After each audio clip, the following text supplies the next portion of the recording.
पाठशाला में आज सबसे पहले आपको बताऊंगा कि क्या ओवैसी की याददाश्त चली गई। एक झटका और ओवैसी साहब की याददाश्त चली गई क्या? और फिर वो जादुई दवा जो ओवैसी की मेमोरी को ठीक कर देगी। फिर मोदी ने जो किया, क्या ममता अखिलेश कर पाएंगे? इस सवाल का जवाब ढूंढेंगे। देश का अगला राष्ट्रपति कौन बनने वाला है, इसका चैप्टर भी लेकर आया हूं। देश का राष्ट्रपति बनाने वाले फार्मूले का भी चैप्टर लेकर आया हूं, आज आपको विस्तार से बताऊंगा। इसके अलावा 6 महीने में कैंसर को 100% ठीक करने वाला चमत्कार आपको बताऊंगा। लेकिन पाठशाला की शुरुआत सबसे पहले ओवैसी की क्लास लगेगी, जिनकी याददाश्त चली गई है।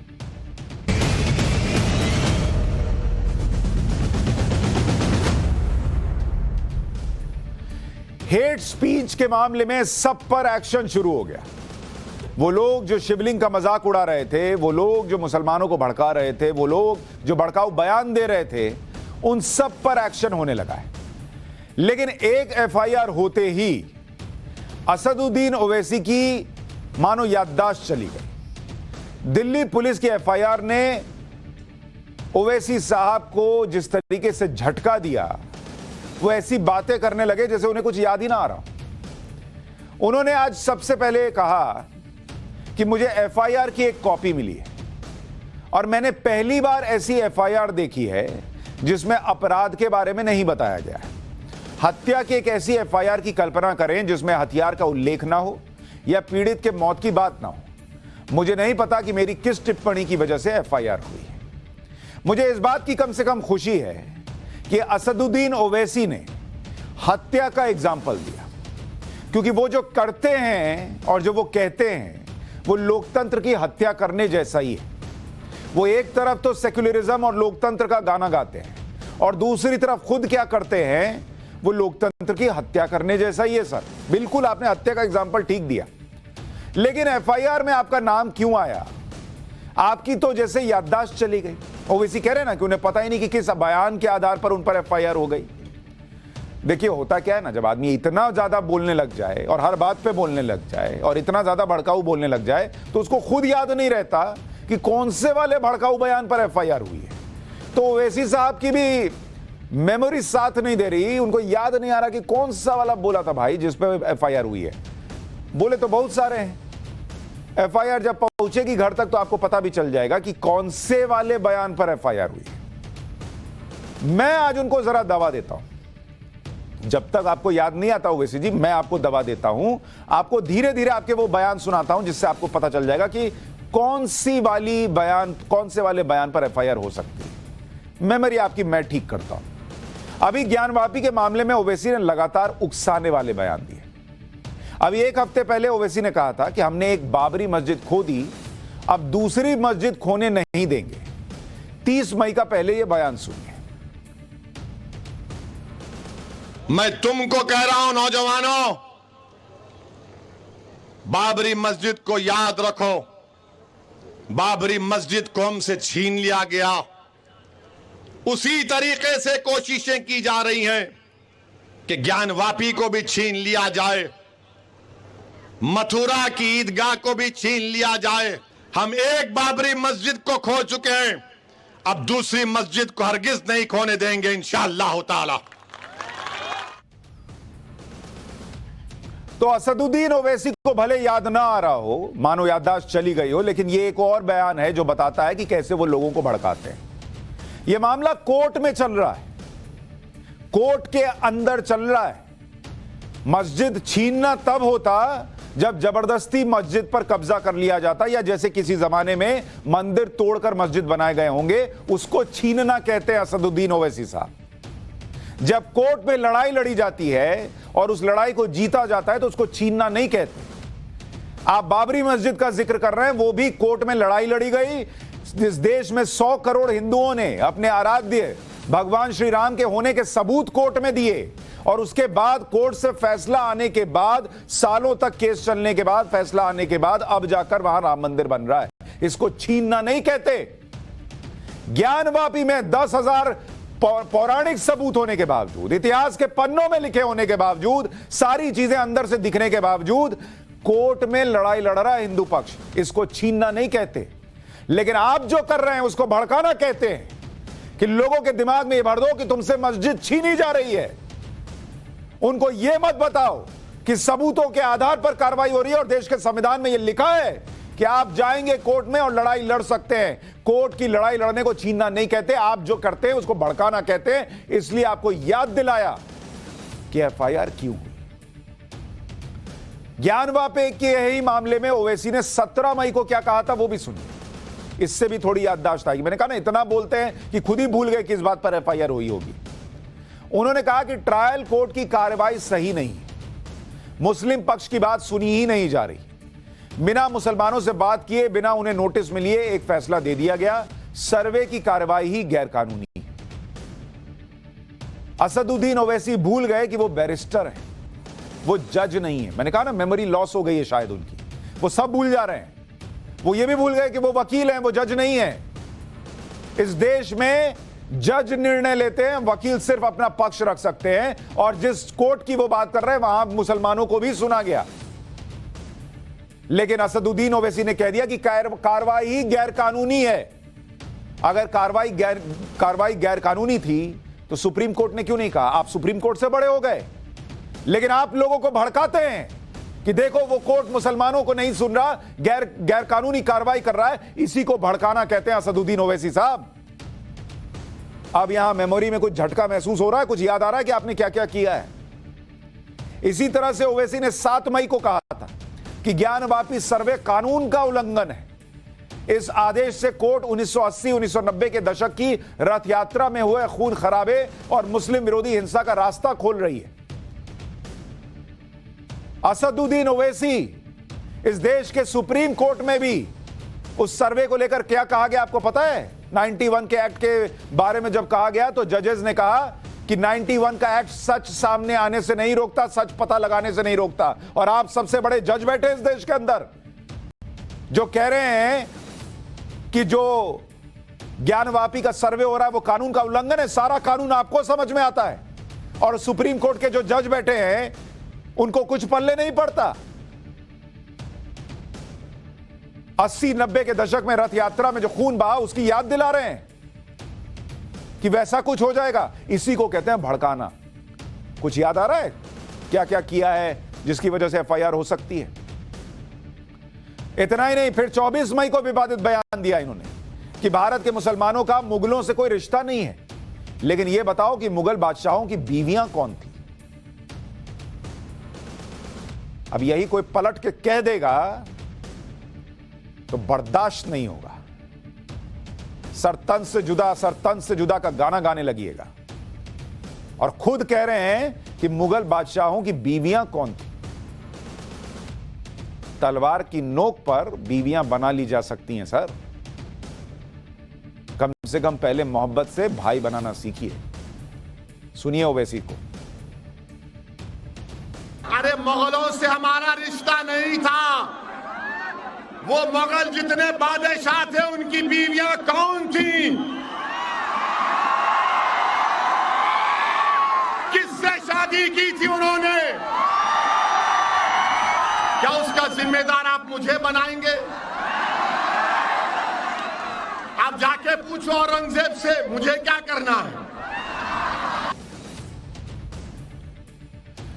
असदुद्दीन ओवैसी चूंकि भूल गए कि उन्होंने क्या क्या कह दिया, कितना जहर उगल दिया, कितने भड़काऊ बयान दे दिए, और उन्हें पता ही नहीं चल रहा मासूमियत में कि एफआईआर क्यों हो गई, इसलिए मुझे यह बयान दिखाने पड़ रहे हैं। वरना मेरी भी इच्छा नहीं थी कि मैं यह बयान दिखाऊं। जैसे वो कह रहे ना औरंगजेब से पूछ के आऊं। ज्ञानवापी मस्जिद में शिवलिंग मिलने के दावे पर असदुद्दीन ओवैसी ने 17 मई को क्या कहा था कि ज्ञानवापी मस्जिद में शिवलिंग नहीं फव्वारा मिला। इन्होंने वहां भी जजमेंट दे दी। इस देश में सबसे बड़े कोर्ट यही चल रहे हैं।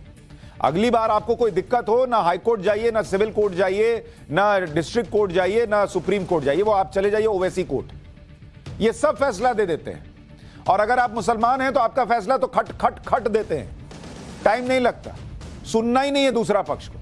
इन्होंने कह दिया शिवलिंग नहीं फव्वारा है, और उन्होंने यह भी कह दिया कि ऐसे फव्वारे हर मस्जिद में होते हैं। एक मस्जिद नहीं दिखा पाए जहां शिवलिंग रूपी आधार पर कोई फव्वारा लगा हुआ, एक मस्जिद की फोटो नहीं दिखा पाए। लेकिन इन्होंने वर्डिक्ट दे दिया। क्यों? क्यों? यह भड़काना नहीं है, क्यों आप दूसरे पक्ष के दिमाग में यह बात नहीं भर रहे हो कि यहां तो जो मिला है वो फव्वारा ही है? तस्वीरें दिखने के बाद भी एक पक्ष जो है वो लगातार कह रहा है, अभी भी पूछ ही रहा है कि फव्वारा है कि शिवलिंग है। इन्होंने वर्डिक्ट दे दिया। ये भड़काना नहीं है तो क्या है असदुद्दीन ओवैसी? इसी तरह जब दिल्ली के जहांगीरपुरी में बुलडोजर चला था तो अप्रैल में ओवैसी ने कहा था कि बुलडोजर अंसार अहमद पर चलेगा लेकिन अर्जुन अजय पर नहीं चलेगा। हर वक्त असदुद्दीन ओवैसी का यही गाना रहता है, यही राग रहता है कि हिंदुओं पे तो कुछ हो नहीं रहा, सब मुसलमानों पर हो रहा है। नहीं तो क्यों कहते कि अंसार अहमद पर बुलडोजर चलेगा, अर्जुन अजय पर नहीं चलेगा? जबकि सच्चाई यह थी कि जहांगीरपुरी क्या दिल्ली के अलग अलग हिस्सों में हिंदुओं की दुकान पर भी चली, और जहांगीरपुरी में भी गुप्ता जूस काउंटर पर भी चली कि नहीं चली? लेकिन यह भर रहे दिमाग में कि अर्जुन अजय पर नहीं चलता बुलडोजर, अंसार अहमद पर चलता है। अभी कल आपको दिखाया था नोएडा में बड़े बड़े फार्म हाउसेस पर बुलडोजर चल गया। लेकिन ये नफरत भरते हैं, सब कुछ कानूनी तौर पर हो फिर भी नफरत भरते हैं कि देखो तुम मुसलमान हो इसलिए तुम्हारे साथ ये सब हो रहा है। और जब इतना जहर भर दिया जाएगा कि मुसलमान हो, तुम्हारे साथ सिर्फ हो रहा है और किसी के साथ नहीं हो रहा, दूसरा पक्ष देखने नहीं दिया जाएगा, तो उसको लगेगा ही कि मैं विक्टिम हूं। यानी पहले धर्म के नाम पर लोगों को भड़काओ और जब भड़काऊ बयान पर एक्शन हो तो विक्टिम कार्ड निकाल दो कि हमको क्या पता किस बात पे एफआईआर हुआ है। देश में कुछ खास तरह के लोगों का यह स्टाइल बन गया है। ऐसे लोगों की पहचान आज इसलिए हो पा रही है क्योंकि सरकार ने नफरती गैंग पर एक्शन लेना शुरू किया है और सब पर एक्शन ले रही है। विवादित बयान देने और लोगों की भावनाओं को भड़काने के मामले में आज दिल्ली पुलिस की साइबर यूनिट ने स्वतः संज्ञान लेते हुए 2 एफआईआर दर्ज की। लेकिन जैसे ही इस एफआईआर में ओवैसी जैसे नेताओं का नाम आया, उनका विक्टिम कार्ड रिचार्ज हो गया। भैया 51 रुपए का रिचार्ज करना विक्टिम कार्ड आज चलाना है जरा। ये लोग एफआईआर में भी हिंदू मुसलमान करने लगे। इन्हें लगता है कि एफआईआर होनी चाहिए तो सिर्फ दूसरे धर्म के लोगों पर होनी चाहिए, और अगर सब पर एफआईआर की गई तो ये उसे बैलेंस करना बता देते हैं। अच्छा, कानपुर में जब सीसीटीवी में 40 लोग दिख रहे हैं तो इनको कहना है कि सब मुसलमानों को क्यों पकड़ते हो, हिंदुओं को भी पकड़ो, 40 इधर तो 40 उधर कर दो। मतलब अगर उसमें 6 हिंदू दिख रहा हो तो 6 हिंदू को पकड़ लो, लेकिन बाकी 34 हिंदुओं के घर में जाके बोलो कि सर हमने 40 मुसलमान पकड़े, आपके यहां से 34 लोग लेते जाएं क्या? 6 ही मिल रहे हैं उधर सीसीटीवी में, 34 कम पड़ रहे हैं। अपना बेटा दे दीजिए, अपना भाई दे दीजिए।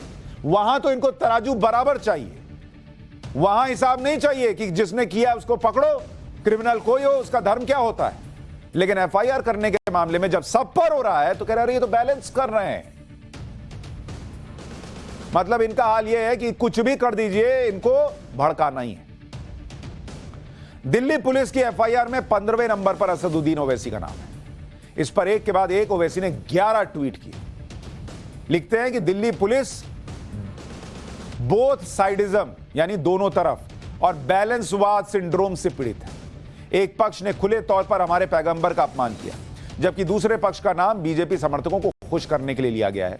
ऐसा इस वजह से किया गया ताकि यह दिखाया जा सके कि दोनों पक्षों ने अभद्र भाषा का इस्तेमाल किया। अब मैंने असदुद्दीन ओवैसी की तो याददाश्त जैसे चली गई, उनको तो ध्यान नहीं आ रहा कि उन्होंने क्या किया है। वो तो मासूम है, जैसे पत्थर चलाने वाले मासूम होते हैं, पेट्रोल बम फेंकने वाले लोग मासूम होते हैं, क्रिमिनल्स मासूम हो सकते हैं, आतंकवादी मासूम हो सकते हैं। वैसे ही कुछ भी बोल दीजिए, आप मासूम हैं। क्योंकि असदुद्दीन ओवैसी ने कह दिया, सबसे बड़े जज यही है देश के, इन्होंने अपने आप को वर्डिक्ट दे दिया, अपने ऊपर दे दिया कि मैं तो मासूम हूं। आपको दिखा रहा हूं कि क्या इनका गुनाह है, और ये तो कुछ दिखाया है, पूरा शो निकल जाएगा अगर सुनाने लगूंगा कि ये क्या बोलते हैं।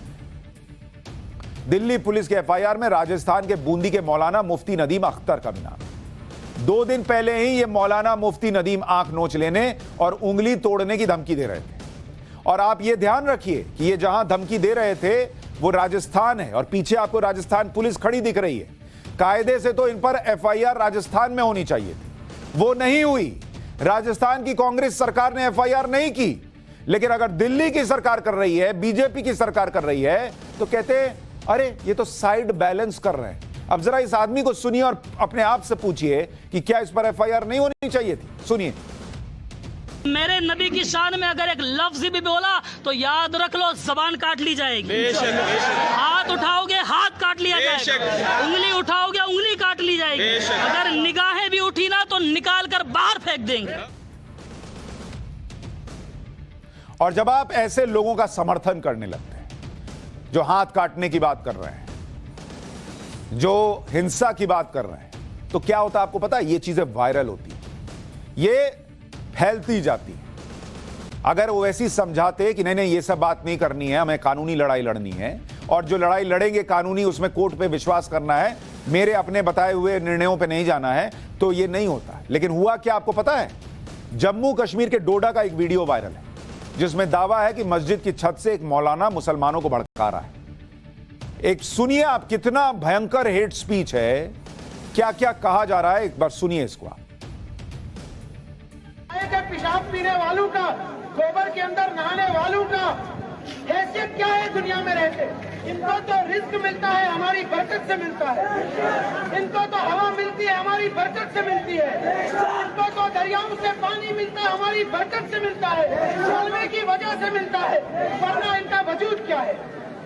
आप मेरे भाइयों, लेकिन सरू को कलम करना भी सिखाते हैं। तो इसलिए बातों को जहन में बिठा दो। हम खामोश तब तक है जब तक हमारा बर्दाश्त कायम है।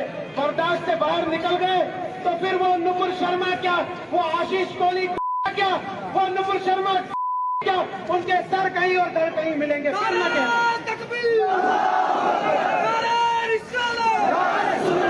और मैं एडमिनिस्ट्रेशन नबी का कलमे पढ़ने वाला मुसलमान खुद मैदान में आए, और ये भगवे भी हमारे दुश्मन, आरएसएस भी हमारी दुश्मन है। तो इसलिए मैं अंजुमन इस्लामिया की तरफ से तमाम अवाम का शुक्रिया करता हूं। तो एडमिनिस्ट्रेशन को चाहिए जो अजान के खिलाफ बोले उनका गला पकड़े, अगर जो पर्दे के खिलाफ बोले उनका गला पकड़े। ये गला नहीं पकड़ सकते तो हम गला काटने के लिए तैयार हैं, हम गला काटने के लिए तैयार हैं। और इनको मैं बताना चाहता हूं, सबसे ज्यादा कम दर्जे का मुसलमान इतना ईमान रखता है, दुनिया के किसी भी ब्रिगेडियर, किसी भी ताकत गुस्ताख नबी का सर कलम कर सकते।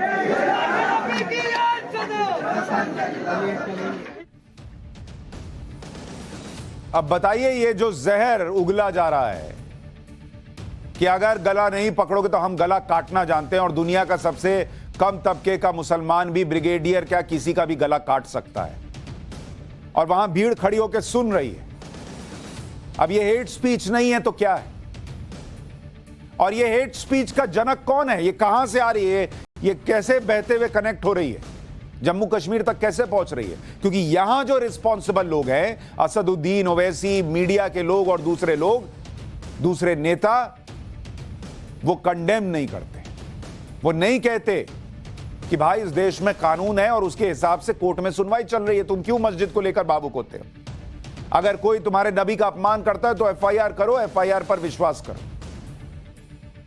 ये हाथ काट देने, गला काट देने, सर तन से जुदा, हम किसी का भी गला काट सकते हैं, हम गला काटने के लिए तैयार हैं, ये कौन सी भाषा है भाई एक लोकतांत्रिक देश में? लेकिन यही माहौल बनाने की कोशिश हो रही है। जो मैंने आपसे कहा था ना कि कैसे नरेंद्र मोदी जो एक्शन ले रहे हैं, वो ये समझ रहे हैं कि जब कोई तरीका नहीं चल पा रहा उनको कुर्सी से उतारने का, तो अब ये तरीका चल रहा है कि हिंदू मुसलमान करा दो। पीएम मोदी ने जो कर दिया, वो क्या ममता बनर्जी, अखिलेश यादव जैसे नेता कर सकते हैं? मैं आपसे पूछता हूं, मुझे ये बताइए कि आज जब आप कह रहे हैं कि बराबर करने के लिए किया, इसके लिए किया, मुझे बताइए, ममता बनर्जी इनकी सांसद है महुआ मोइत्रा, उन्होंने बकायदा ट्वीट किया जिसमें शिवलिंग का अपमान किया, विवादित ट्वीट है। ममता बनर्जी ने कोई एक्शन लिया क्या? नहीं, कोई एक्शन नहीं लिया महुआ मोइत्रा पर, ना कोई एफआईआर हुआ। क्यों? शिवलिंग का अपमान हुआ इसलिए। आप लोगों को हिंदुओं की भावना से कोई फर्क नहीं पड़ता क्या? शिवलिंग पर विवादित बयान देने के लिए अखिलेश यादव, उनकी पार्टी के एमएलसी हैं, उन्होंने शिवलिंग को लेकर ऐसा बयान दिया कि मैं आपको सुना नहीं सकता। उनका नाम है लाल बिहारी यादव। क्या इन्होंने कोई कार्रवाई की? नहीं। अभी राजस्थान में बूंदी में एक मौलाना हाथ काटने की धमकी दे रहा था, उसमें एफआईआर कहां होती है? दिल्ली में होती है। राजस्थान में सरकार कांग्रेस की है। क्या कांग्रेस ने कोई कार्रवाई की उसके ऊपर? कोई बयान आया? कोई राहुल गांधी ने ट्वीट किया, कुछ कहा कि इस मौलाना पर तुरंत कार्रवाई करो, यह देश में नफरत फैला रहा है? नहीं। लेकिन जो नरेंद्र मोदी अच्छा कह रहे थे कि अरब के दबाव में आ गए इसलिए एक नेता पर अपने कार्रवाई कर दी। अरे अगर दिखावे की कार्रवाई करनी होती और किसी के दबाव में कर रहे होते तो एक नेता पे करके हट लेते। ये इतने लोगों पर करने का मतलब क्या है? कि देश में शांति बनी रहे और देश तरक्की में आगे बढ़े। जो मैं आपसे कह रहा था कि जो लोग माहौल बिगाड़ना चाहते हैं उनको कंट्रोल में रखा जा सके और उनके जरिए दूसरों में नफरत ना फैले। तो नरेंद्र मोदी ने तो करके दिखा दिया। कोई ममता बनर्जी, अखिलेश यादव, राहुल गांधी, कांग्रेस पार्टी, अशोक गहलोत करके दिखाए ना फिर। तब मैं मानूं कि उनको भी देश की चिंता है। तब मैं मानूं कि वो भी हिंदू और मुसलमान को एक तराजू पे रखते हैं। तब मैं मानूं कि वो हिंदुओं की भावनाओं और मुसलमानों की भावनाओं को एक तराजू पर रखते हैं। नहीं तो सब चल ही रहा है। पाठशाला में अब राष्ट्रपति चुनाव का चैप्टर।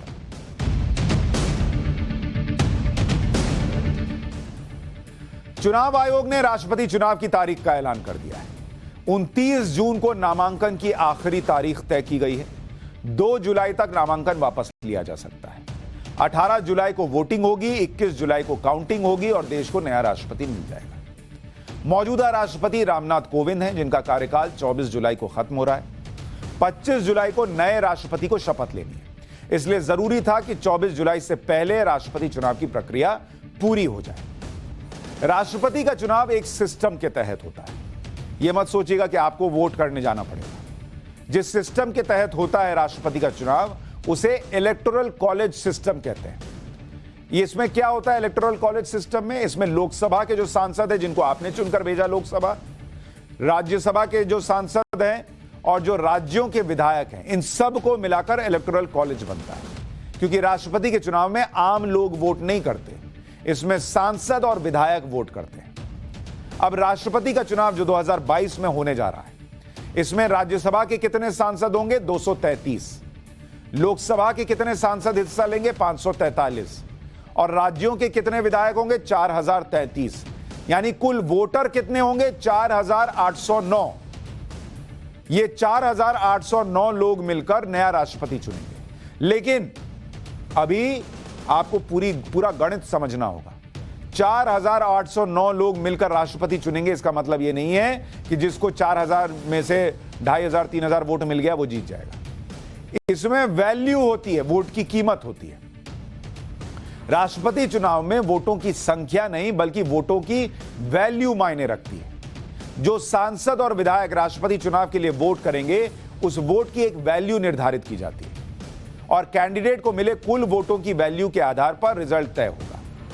जैसे अगर राष्ट्रपति चुनाव के लिए बात करूं तो लोकसभा के एक सांसद के वोट की वैल्यू है 700 पॉइंट, एक राज्यसभा के सांसद के वोट की वैल्यू है 700 पॉइंट और एक विधायक के वोट की वैल्यू राज्यों के हिसाब से अलग अलग तय होती है।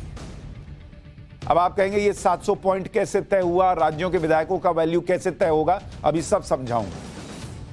दरअसल लोकसभा राज्यसभा के 776 सांसदों के वोट की वैल्यू कितनी है? 5,43,200। वो 776 को 700 से मल्टीप्लाई कर दिया। और सभी राज्यों के 4033 विधायकों की कुल वैल्यू कितनी है? 5,43,231। तो राष्ट्रपति चुनाव में वोटों की कुल वैल्यू कितनी हो गई? 10,86,431। वोटों की इसी 10,86,431 वैल्यू में जिसे ज्यादा वोट वैल्यू मिलेंगे वही राष्ट्रपति चुना जाएगा। 2017 के राष्ट्रपति चुनाव का रिजल्ट क्या था? थोड़ा आपको समझ में आएगा जब मैं वोट वैल्यू के हिसाब से बताऊंगा कि 2017 में क्या हुआ था। 2017 में 2 कैंडिडेट जो आमने सामने थे, एक थे रामनाथ कोविंद जो कि जीत गए और दूसरे जो कैंडिडेट थे या थी कह लीजिए वो थी मीरा कुमार, वो विपक्ष की कैंडिडेट थी। अब रामनाथ कोविंद जी को कितने वोट मिले? इनको मिले थे 7,02,044 वोट और मीरा कुमार जी को वोट मिले थे 3,67,314 वोट। और इसीलिए चूंकि रामनाथ कोविंद जी को ज्यादा वोट मिले, वो चुनाव जीत गए और देश के राष्ट्रपति बने। अब आपके मन में पहला प्रश्न यह है कि वोटों की वैल्यू कैसे तय होती है भाई? इसको समझिए। इसका एक फॉर्मूला तय है। अब फॉर्मूला जैसे मैं आपको आंध्र प्रदेश का उदाहरण देकर समझाता हूं। वोट की वैल्यू ये कैसे तय होती है?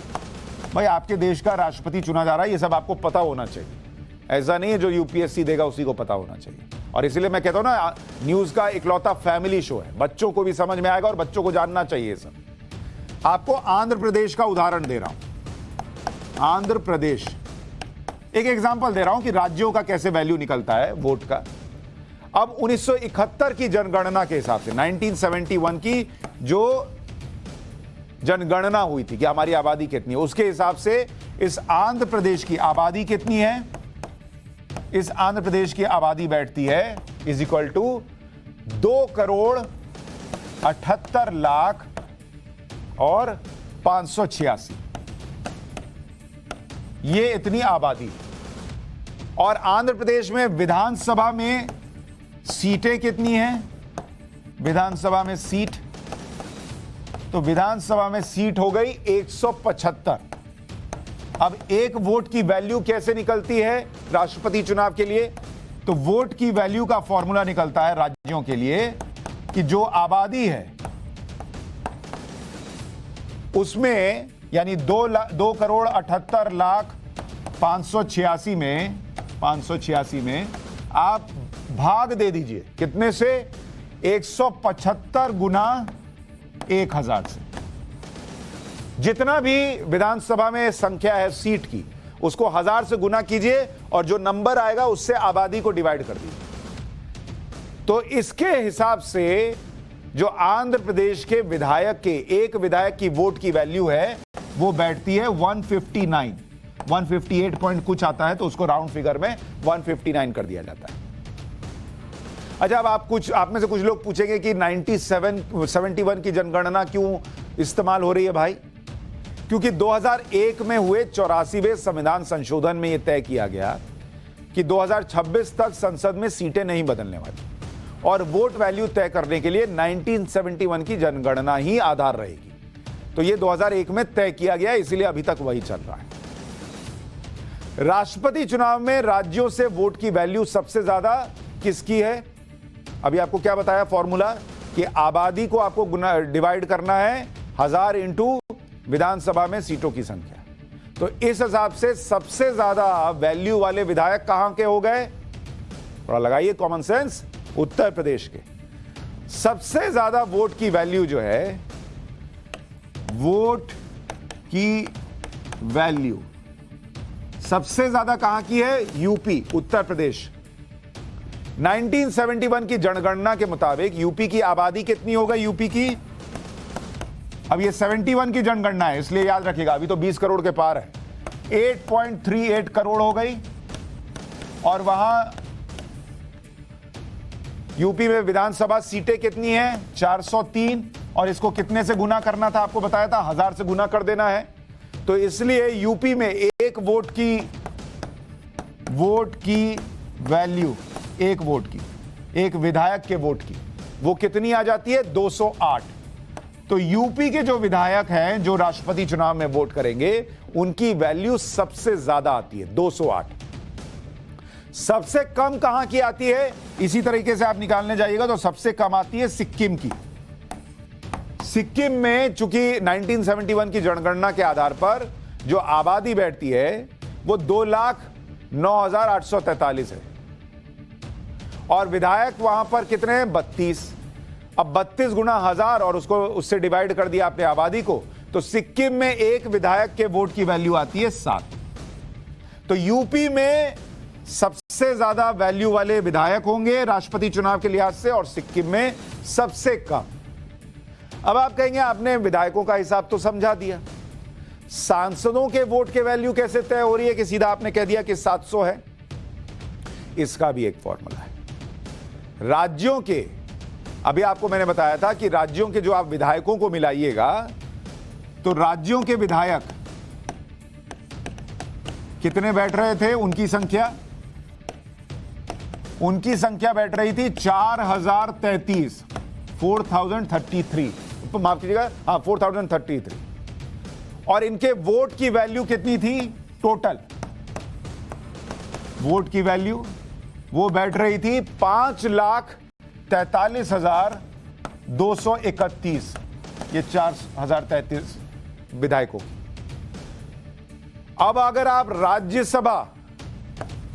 राज्यसभा इसमें कितने आपके सांसद हैं, 233, प्लस लोकसभा के सांसद, लोकसभा इसको जोड़िएगा, यहां कितने हैं, 543, 543, तो कुल कितना है, 776, 776। अब अगर आप इस 776 से इसको डिवाइड करेंगे तो आपको क्या मिल जाएगा, ये आंकड़ा, एक सांसद के वोट की वैल्यू, और वो कितना आएगा, वो आएगा 700। अब समझ में आया कि सांसदों का कैसे निकला। इस तरह से सारे लोगों का वोट का वैल्यू तय हो चुका है। अब आप कहेंगे कि इस हिसाब से बनाएगा कौन, क्योंकि राज्यों में किसकी सरकार है पता है, लोकसभा में किसके कितने सांसद हैं पता है, राज्यसभा में कितने सांसद हैं पता है, तो पावर किसके पास है इस वक्त, कौन बना सकता है राष्ट्रपति। क्या बीजेपी एनडीए आराम से बना लेंगे, अभी बताता हूं, लेकिन उसके पहले एक चीज सुनिए। 1977 में पहली बार ऐसा हुआ था जब राष्ट्रपति चुनाव के लिए वोटिंग नहीं हुई थी और निर्विरोध राष्ट्रपति चुने गए थे। 1977 के चुनाव में 37 उम्मीदवारों ने नामांकन भरा, उसमें से 36 के नामांकन ही खारिज हो गए, सिर्फ नीलम संजीवा रेड्डी का नाम ही रखा गया और वो फिर वही निर्विरोध राष्ट्रपति चुन लिए गए।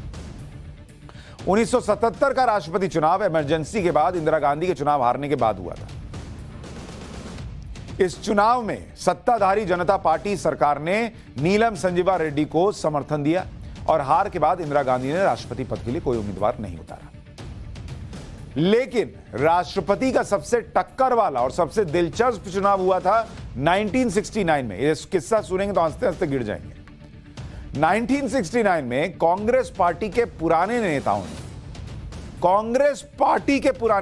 ने आधिकारिक उम्मीदवार बनाया नीलम संजीवा रेड्डी को, लेकिन तत्कालीन प्रधानमंत्री इंदिरा गांधी ने पार्टी से अलग जाकर निर्दलीय उम्मीदवार उतार दिया तत्कालीन उपराष्ट्रपति वीवी गिरी को।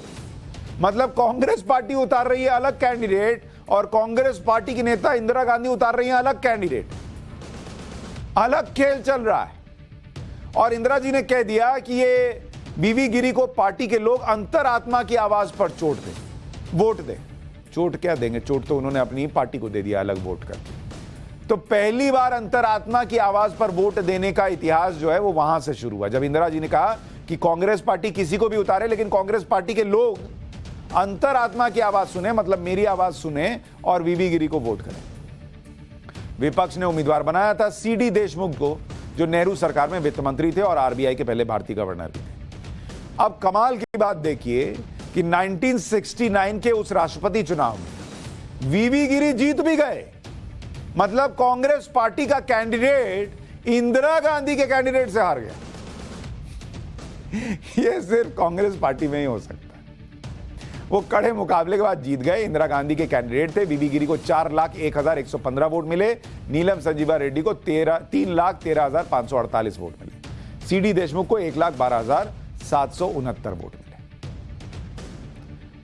तो अंतरराष्ट्रीय, माफ कीजिएगा, देश में जो चुनाव हो रहे हैं राष्ट्रपति के, उसमें 1969 से बेहतर कमाल का चुनाव आपने शायद ही सुना होगा। क्या राष्ट्रपति चुनाव लड़ने के लिए किसी कैंडिडेट को करना क्या होगा, मतलब वो कौन लड़ सकता है? आप लड़ सकते हैं राष्ट्रपति का चुनाव। कुछ क्राइटेरिया है। भारत का नागरिक होना जरूरी है, 35 साल से ज्यादा उम्र होनी चाहिए, लोकसभा सांसद बनने की योग्यता होनी चाहिए, भारत की वोटर लिस्ट में नाम होना चाहिए, किसी भी लाभ के पद पर नहीं होना चाहिए और कम से कम 50 सांसद विधायक प्रस्तावक भी होने चाहिए। 15,000 रुपए की जमानत राशि जमा करनी होती है। सवाल यह है कि इस बार राष्ट्रपति चुनाव में किसका कैंडिडेट जीतेगा। मैं कैंडिडेट के नाम इसलिए नहीं बता रहा क्योंकि कैंडिडेट के नाम चलते बहुत हैं और जीत कोई भी जाता है। तो जब तक कोई पुख्ता खबर नहीं होगी मैं नहीं बताऊंगा। सिर्फ हवा बनाने, माहौल बनाने के लिए कि ये भी नाम में है, ये भी लिस्ट है, ये भी लिस्ट है, वो मैं काम नहीं करता। जब कुछ आएगा सब्सटैंशियल तो बताऊंगा। अभी ये बता सकता हूं कि किसका कैंडिडेट जीतेगा, संभावना किसकी है। तो जो इलेक्टोरल कॉलेज आपको समझाया उसका विश्लेषण करने पर देश भर में जो विधायकों के वोट हैं, विधायकों के वोट उसके हिसाब से किसकी शक्ति ज्यादा है भाई, विधायकों के वोट। तो विपक्ष के पास कितने वैल्यू के वोट हैं, 2.77 लाख। और एनडीए के पास कितने वैल्यू के वोट हैं, कम है, 2,22,000 ही हैं।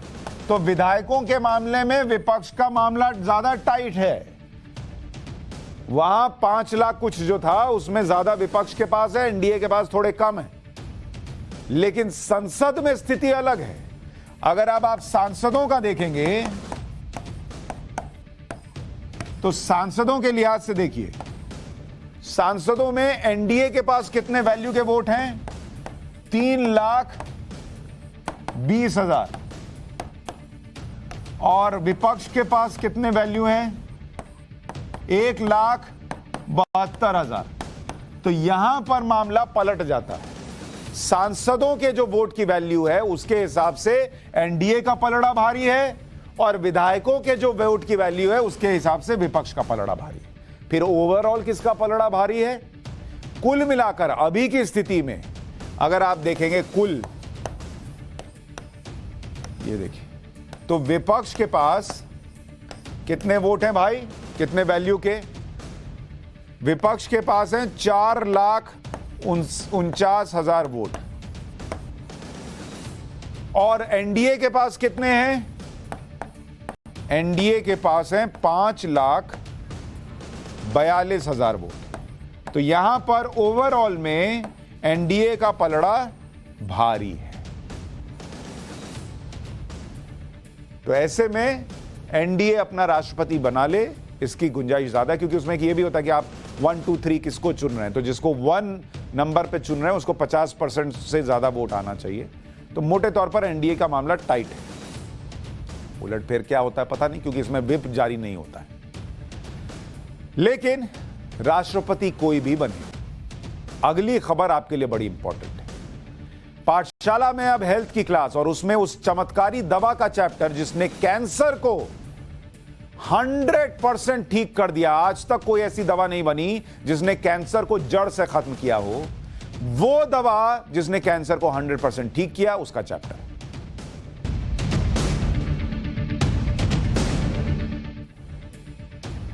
कैंसर को जड़ से खत्म करने का सपना सच हो गया है। कैंसर के इलाज पर दुनिया भर में रिसर्च और ट्रायल चल रही है। अमेरिका में ऐसे ही एक ट्रायल के दौरान यह कामयाबी मिली। ट्रायल के दौरान जितने मरीजों को कैंसर की दवा दी गई वो सब ठीक हो गए, 100% ठीक हो गए। पाठशाला में कैंसर की इसी संजीवनी दवाई के बारे में आज आपको डिटेल से बताऊंगा। कैंसर की जिस दवा से मरीज ठीक हुए हैं उसका नाम आप याद कर लीजिए। इस दवा का नाम है, क्योंकि बहुत लोग पूछेंगे कि कौन सी दवा है, कौन सी दवा है बताइए, तो मैं लिख के बता देता हूं। इस दवा का नाम है डोस्टारलीमैब, यानी DOSTARLIMAB। यानी अगर इसको हिंदी में लिख दूं आपके लिए, डोस्टारलाइमेब। डोस्टारलाइमेब ये है वो दवा जिसने 100% कैंसर का इलाज कर दिया, 100%। इस दवा का ट्रायल अमेरिका के कैंसर सेंटर में हुआ। डोस्टारलाइमेब दवा का ट्रायल न्यूयॉर्क York Memorial Sloan Kettering cancer centre में हुआ। ट्रायल में 14 कैंसर मरीजों को शामिल किया गया। कैंसर मरीजों को हर 3 हफ्ते पर डोस्टारलाइमेब दवा दी गई। 6 महीने तक कैंसर मरीजों को यह दवा दी जाती है। 6 महीने बाद कैंसर मरीजों का टेस्ट हुआ तो उनमें कैंसर का कोई लक्षण ही नहीं था। ट्रायल में शामिल सभी मरीजों का कैंसर 100% ठीक हो चुका था। ऐसा चमत्कार कैंसर को लेकर इससे पहले कभी नहीं हुआ। हालांकि सच यह भी है कि यह प्रयोग अभी 14 मरीजों पर हुआ और इसे शायद अभी और प्रयोग किया जाएगा और पेशेंट्स पर आजमाया जाएगा, लेकिन यह इतना उत्साह बढ़ाने वाला है कि 14 के 14 ठीक हो गए और उनमें से किसी में भी कैंसर का कोई लक्षण ही नहीं बचा था। क्योंकि कई बार कैंसर रीसर्फेस करता है, तो यह अपने आप में चमत्कारी दवा है। डॉस्टरलाइमेब दवा काम कैसे करती है? कैंसर की दवा डॉस्टरलाइमेब एक एंटीबॉडी है।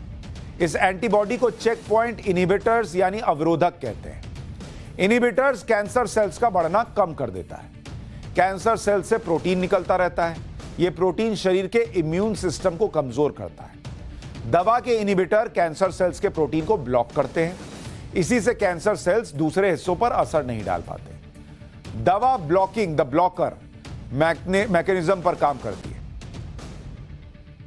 यानी जो बाधा पहुंचाने वाले एलिमेंट्स को ही ब्लॉक करता है, जिससे शरीर का इम्यून सिस्टम वापस एक्टिव हो जाता है। इसमें कैंसर से लड़ने की क्षमता पहले से बेहतर हो जाती है और हमारा इम्यून सिस्टम कैंसर को खुद खत्म कर देता है।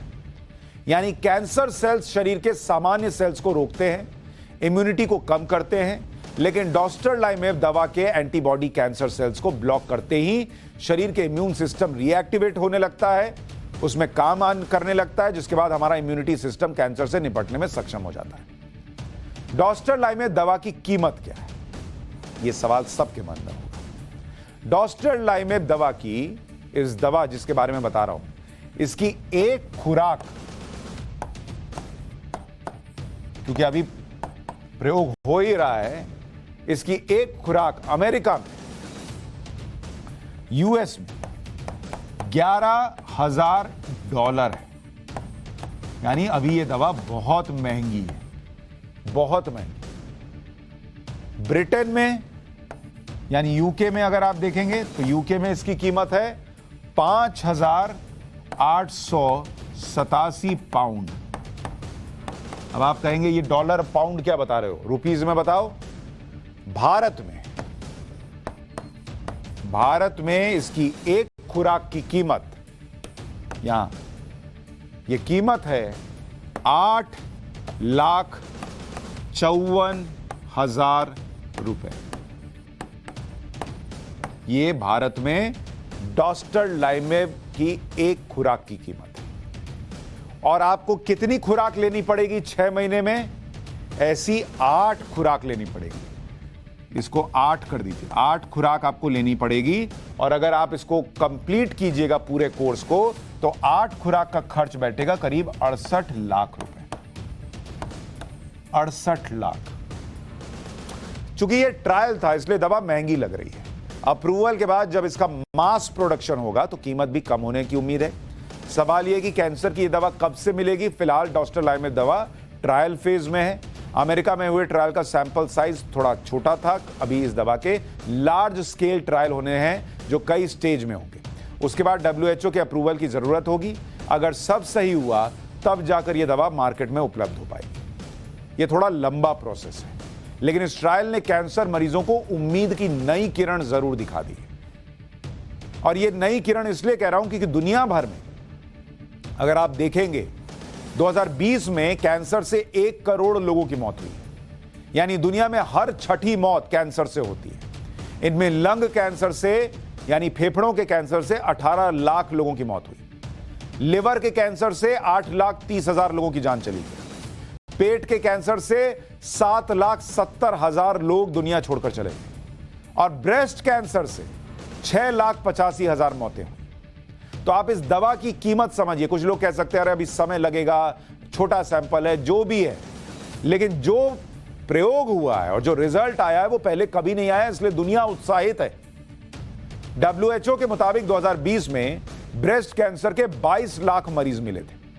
लंग कैंसर के भी 22 लाख मरीज मिले, प्रोस्टेट कैंसर के 14 लाख, स्किन कैंसर के 12 लाख, पेट के कैंसर के 10 लाख मरीज मिले।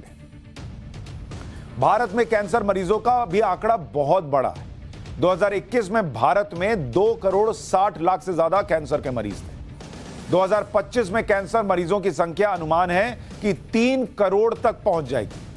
2018 में भारत में कैंसर से करीब 8 लाख लोगों की मौत हुई। कैंसर से मरने वालों की संख्या 26% तक बढ़ गई है। इसलिए यह दवा जो है वो दुनिया के लिए बहुत जरूरी है, अगर ये सारे ट्रायल पास कर जाए और ऐसा ही रिजल्ट देती रहे। जो लोग कैंसर सुनते आए लेकिन कैंसर के बारे में जानते नहीं कि कैंसर होता क्या है, उसे भी थोड़ा आपको समझा देता हूं। इंसानी शरीर अरबों कोशिकाओं से यानी सेल्स से बना होता है और ये सेल्स बहुत छोटे छोटे होते हैं। सुई की नोक पर सैकड़ों सेल्स आ सकते हैं। सेल्स की संख्या शरीर में अपने आप बढ़ती रहती है। शरीर में इन सेल्स को कंट्रोल करने के लिए चेक पॉइंट जैसा सिस्टम होता है कि लिमिट में बढ़े ये सेल्स। हर सेल का डीएनए यह तय करता है कि वो कैसे बढ़ेगा, कब नष्ट हो जाएगा। जो हेल्दी सेल्स होते हैं वही मल्टीप्लाई हो सकते हैं। गलत म्यूटेशन के कारण सेल्स खराब हो जाते हैं। खराब सेल्स शरीर के लिए खतरनाक होते हैं। कई बार ये सेल्स बेकाबू होकर बढ़ने लगते हैं और इन बेकाबू सेल्स को ही कैंसर सेल्स कहते हैं। बढ़ते बढ़ते कैंसर सेल्स छोटे ट्यूमर में कन्वर्ट हो जाते हैं। कैंसर शरीर के किसी भी हिस्से में हो सकता है और आसान भाषा में कहें तो हमारे शरीर की कोशिकाओं का एक जीवन चक्र होता है। वो 1 से 2, 2 से 4, 4 से 8 और इसी तरह से बढ़ती हैं। ये बनती हैं फिर खत्म हो जाती हैं। ये सब एक कंट्रोल सिस्टम के तहत होता है। लेकिन जब कोई सेल इस कंट्रोल सिस्टम से बाहर हो जाए और बेकाबू होकर बढ़ने लगे तो वो कैंसर बन जाता है, जो धीरे धीरे शरीर में फैलने लगता है।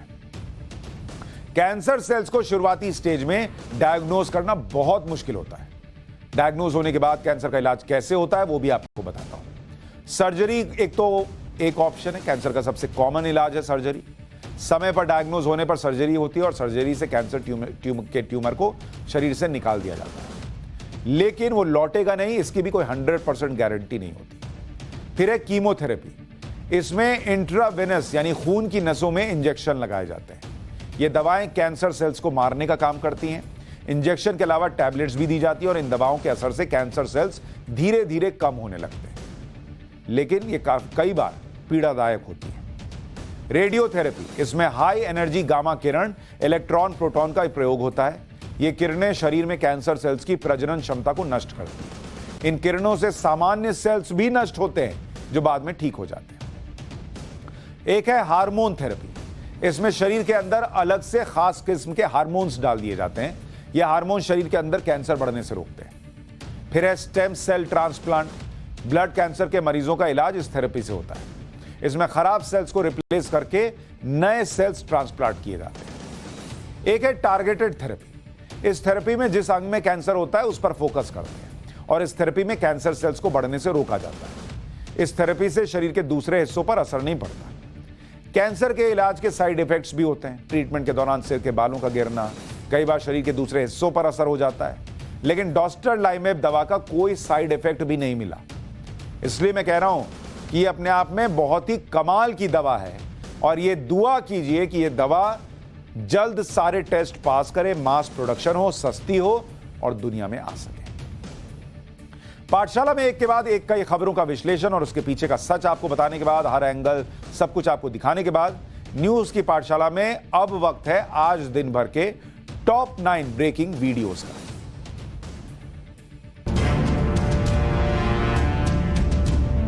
कानपुर हिंसा के बाद पुलिस फुल एक्शन में है। कल जुम्मे का दिन है, ऐसे में पुलिस पहले से हाई अलर्ट पर है। जुम्मे से ठीक पहले कानपुर के पुलिस कमिश्नर की अगुवाई में फ्लैग मार्च किया गया। कोई अप्रिय चीजें न हो, कोई अप्रिय घटना न हो, कोई गड़बड़ी न हो, इसके मद्देनजर लोगों में एक मैसेज देने के लिए फिलहाल आप देख सकते हैं तस्वीरों में किस तरीके से जो पुलिस कमिश्नर है उनकी अगुवाई में ये फ्लैग मार्च जो है वो किया जा रहा है। इस दौरान पुलिस के घुड़सवार दस्ते ने भी कानपुर वालों को अमन का पैगाम देने के साथ कानून की सख्ती का संदेश दिया। शुक्रवार से पहले कानपुर के डीएम और पुलिस। ये है केरल का तिरुवनंतपुरम और सड़क पर नारेबाजी करते हुए पुलिस से भिड़ते लोग हैं कांग्रेस के कार्यकर्ता। कांग्रेस कार्यकर्ताओं ने मुख्यमंत्री पिनराई विजयन से इस्तीफे की मांग करते हुए ये विरोध प्रदर्शन किया।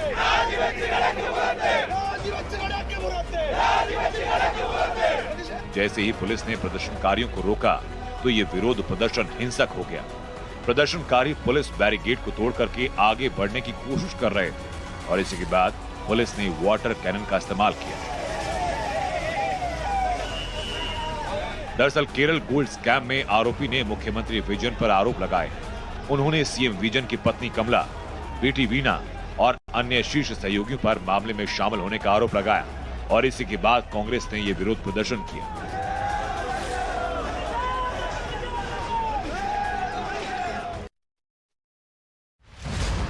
बजरंगबली की मूर्ति टूटी है। देवी देवताओं की मूर्तियां जमीन पर हैं।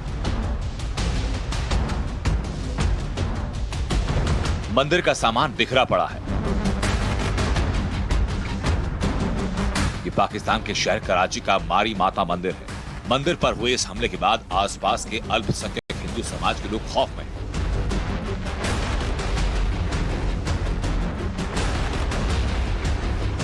इस मामले में पुलिस को शिकायत दर्ज करने के लिए कहा गया, लेकिन अभी तक कोई भी हमलावर गिरफ्तार नहीं किया गया।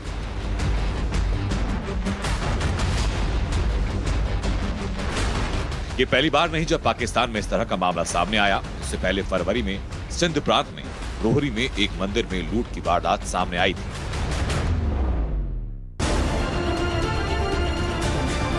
आसमान में उठते काले धुएं से यह अंदाजा लगाना मुश्किल नहीं कि कितनी भीषण आग लगी है।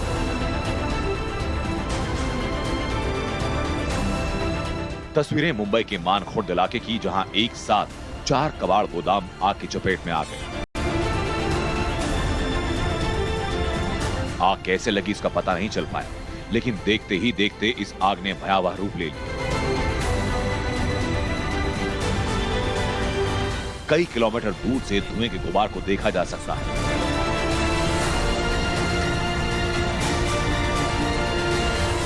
इलाके पर दमकल की 3 गाड़ियों ने आग पर काबू पाया। गनीमत रही कि इस घटना में किसी के हताहत होने की कोई खबर सामने नहीं आई।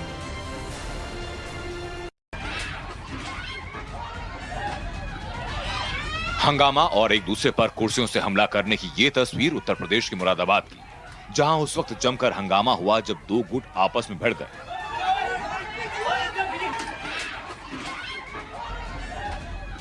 दरअसल मुरादाबाद के जाहिद नगर में एक शादी समारोह था। विवाद उस वक्त बढ़ा जब शादी समारोह के दौरान डीजे पर डांस हो रहा था। डीजे पर डांस को लेकर 2 युवकों के गुटों में बहसबाजी हुई। बहसबाजी इतनी बढ़ गई कि नौबत मारपीट पर आ गई। देखते ही देखते शादी का माहौल जंग का मैदान बन गया। दोनों तरफ से जमकर कुर्सियां और एक दूसरे पर फेंकी गई। इस दौरान चोट लगने से कई लोग घायल हुए। मामूली बात पर झगड़े ने पूरे शादी के माहौल को खराब कर दिया। मारपीट करने वाले युवकों के खिलाफ थाने में शिकायत दर्ज कराई गई। पुलिस शिकायत के आधार पर कार्रवाई में जुटी है और पुलिस के मुताबिक शांति भंग करने वालों पर कड़ा एक्शन लिया जाएगा। और पाठशाला में आज के लिए इतना ही। कल रात फिर मुलाकात होगी 8:55।